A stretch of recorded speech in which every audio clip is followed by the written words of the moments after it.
What are you doing? You're meant to be here. You were meant to be taking me out to dinner and you were hours late. I had a wash. I had a new dress on. So where were you? What do you mean you're in... What are you doing in LA? What am I doing? Well, we're just recording the last Wham single, and also I'm making the video for A Different Corner. I'm starting on that on Wednesday. And is there going to be a storyline? No, there's no storyline whatsoever. It's just a straight performance. It's just me in a big empty room. What's it been like doing the last Wham single? Has it been like sad for you, or has it been like all the others? Oh, don't worry, it's going to be up. Very happy. Yeah, it's something. I'm not sure which track is going to be the actual main track yet, but we played 2 of the tracks that we're recording out here on the last American tour. And there's a couple of new tracks that I've been mucking around with, and we're not sure which ones are going to go on yet, but there'll definitely be 3 tracks, and hopefully it'll come out as like a maxi single with no real A-side, just like the best that we can give as like a last single. What do you think the main difference is going to be when you're completely solo? Well, I won't have to put up with Andrew for a start, will I? Well, that's what we're always reading. That's what you're reading, yeah.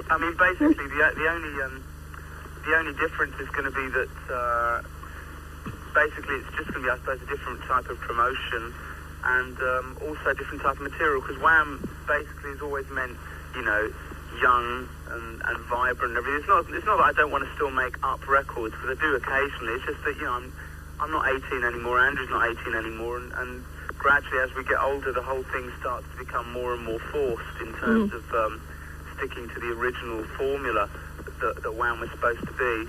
And I suppose it's just time to call it a day before it starts becoming really, fake.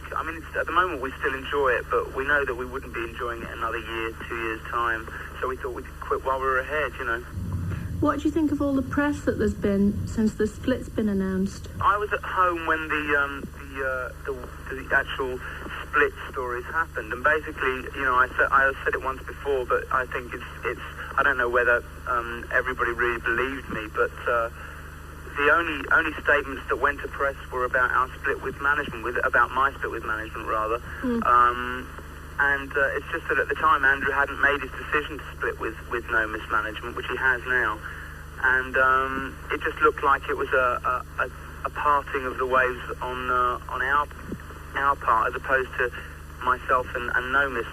So they just turned it into the split story, and having decided that we were going to split later in the year, we just thought there was no point in letting people think that we were going to go on indefinitely when we really were only going to go on for another 6 months. I just think it's a shame that they laid into Andrew so badly, really. Basically, there's no rift between us. Andrew was out here last week. He's coming back out again next week, I think. And there's just no point in I don't know, there's no point in saying that we're not splitting, but I think there's a lot of point in saying that we're still friends, because that's what most people, I think, saw as the main attraction in the group anyway. Now, is it true you get really upset because you've got really curly hair? So do I get upset because I've got curly hair? I saw the picture. There was a great picture in the paper of me with these rings. I have got very curly hair. I thought you looked sexy in all of them, George. Huh? I thought you looked sexy in all of them. Oh, thank you. I think so too. But it's, sorry, just a second. No, it's just, I think it's quite a joke. I spent half my life straightening my hair, and I'm always telling people, but every time that I get up on stage and I've got kind of curly hair because I'm sweating away or something, the papers write George with new look curly perm, Kevin Keegan of the 80s. It's quite funny, really. I don't mind. Now, if we all came to LA, would you like to do a film for the Tube? Tell you what, I'll get the details and I'll have a look, because I'm open to most things. Because we'd really love to do that. Well, I'd love to do it. I'm sure you would, especially shush. the weather. No, that wasn't just because it's hot. So what do you do at night in LA when you're not working? That would be telling. You really don't want to know. Well, you probably do, but... I do. I don't want you to know. And tell me, George, what are you wearing? At the moment, I'm wearing skimpy underwear. You don't believe me, do you? No, but it was heaven. All right, well, I'll say goodnight. But we'll see you in the summer, won't we? Bye.